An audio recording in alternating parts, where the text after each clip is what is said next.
નમસ્કાર મિત્રો, સ્વાગત છે તમારું આપણી આ યુટ્યુબ ચેનલમાં જેનું નામ છે ગુજરાતી જીકેની જમાવટ।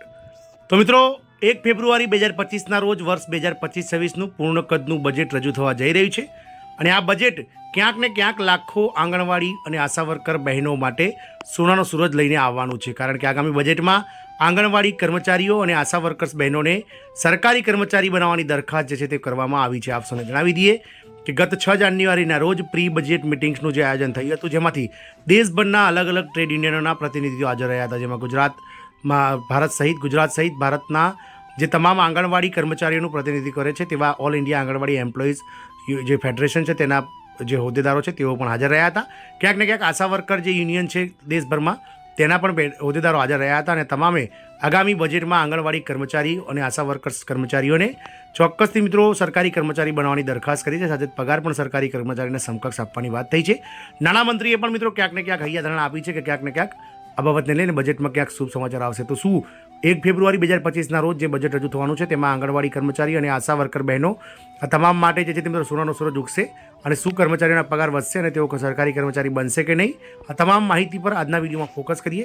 તો વિડીયોના અંત સુધી તમે બન્યા રહો અને જો ચેનલમાં નવા હોય તો અમારી ચેનલને તમે લાઇક શેર સબસ્ક્રાઇબ કરી સાથે જ મિત્રો બાજુમાં રહેલું બેલ આઇકોન દબાવી ઓલ નોટિફિકેશન ઓન કરો, જેથી કરીને ચેનલ પર મૂકવામાં આવતા વિવિધ ભરતીઓના નોટિફિકેશન, વિવિધ ભરતીઓના પરિણામ સાથે જ મિત્રો આવા આંગણવાડી વર્કર્સ અને આશા વર્કર્સ બહેનોના તેમજ સરકારી કર્મચારી અને પેન્શનર્સના ન્યૂઝ તમને સરળતાથી ચેનલના માધ્યમથી ઉપલબ્ધ થઈ જાય।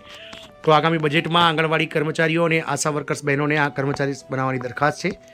કેન્દ્રીય નાણાં અને કોર્પોરેટ મંત્રી શ્રીમતી નિર્મલા સીતારામનની અધ્યક્ષતામાં આગામી કેન્દ્રીય બજેટ 2025-26 માટે પ્રી બજેટ કન્સલ્ટેટિવ મિટિંગ 6 જાન્યુઆરી નવી દિલ્હીમાં યોજાઈ હતી। બેઠકમાં અગ્રણી અર્થશાસ્ત્રીઓની સાથે ખેડૂતોના સંગઠનો અને કૃષિ અર્થશાસ્ત્રીઓ, વિવિધ દેશભરના ટ્રેડ યુનિયનો, નિષ્ણાતો અને શિક્ષણ અને આરોગ્ય ક્ષેત્રના પ્રતિનિધિઓ સામેલ હતા।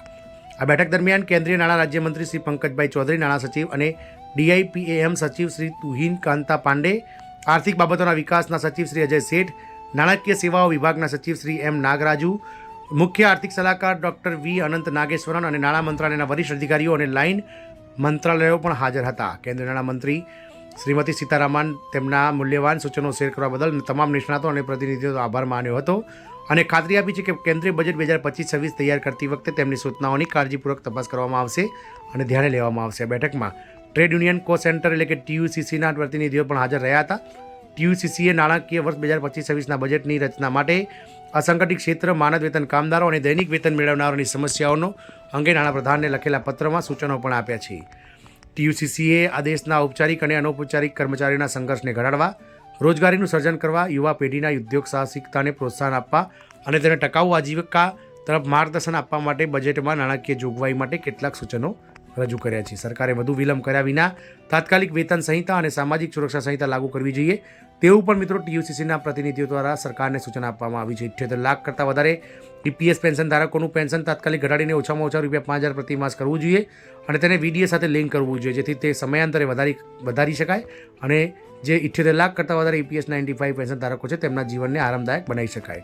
વાત કરીએ મુખ્ય મુદ્દો કે આશા વર્કર્સ, આંગણવાડી બહેનો, મધ્યાહન ભોજન કાર્યકર્તાઓને કર્મચારીઓની કોઈ શ્રેણી તરીકે માન્યતા આપવામાં આવી નથી। આમાંની મોટા ભાગની કાર્યકરો મહિલાઓ છે, એટલા માટે તેમને કર્મચારીઓની શ્રેણીમાં લાવવા જોઈએ અને તેમને ESIC અને EPFO હેઠળ કવરેજ પણ પ્રદાન કરવું જોઈએ।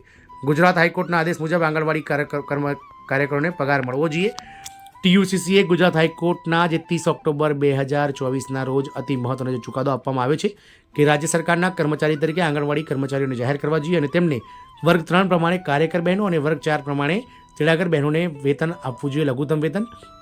તો TUCCએ ગુજરાત હાઈકોર્ટના આ કેસને ટાંકીને જે છે તે મિત્રો કેન્દ્રીય નાણામંત્રી તેમજ જે બેઠક હતી 6 જાન્યુઆરીના રોજ નાણાં વિભાગની, તેમણે મિત્રો સૂચન કર્યું છે કે ક્યાંક ને ક્યાંક આ બાબતને લઈ અને સરકાર આગળ વધે। આવકવેરા મુક્તિ મર્યાદા વધારીને ₹10 લાખ કરવી જોઈએ।